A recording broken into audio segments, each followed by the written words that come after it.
आगे बढ़ेंगे और बात करेंगे इमरान खान के खिलाफ थाना रमना इस्लामाबाद में दर्ज मुकदमा। इमरान खान ने जमानत कबल गिरफ्तारी के लिए इस्लामाबाद हाई कोर्ट से रुजू कर लिया है।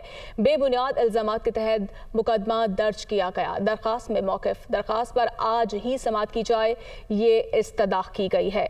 आपको आगाह किया जा रहा है, इमरान खान के खिलाफ थाना रमना इस्लामाबाद में दर्ज मुकदमा। इमरान खान ने जमानत कबल गिरफ्तारी के लिए इस्लामाबाद हाई कोर्ट से रुजू कर लिया है।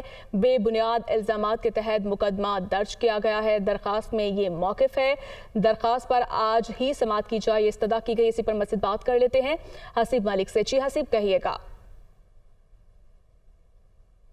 जी बिल्कुल, ये साबिक वज़ीर आज़म इमरान खान की जानिब से इस्लामाबाद हाई कोर्ट के अंदर थाना रमना के अंदर जो दर्ज मुकदमा था उसके लिए दरख्वास्त दायर की गई है और ज़मानत के लिए ये दरख्वास्त दायर की गई है। इमरान खान के ख़िलाफ़ ये 6 अप्रैल को इस्लामाबाद के थाना रमना के अंदर ये FIR दर्ज की गई थी, जिसके बाद इस इमरान खान के वकला की जानिब से और इमरान खान की जानिब से लाहौर हाई कोर्ट से रुजू किया गया था और लाहौर हाई कोर्ट ने 26 अप्रैल तक हिफाजती ज़मानत जो है इमरान खान की वो मंजूर की थी।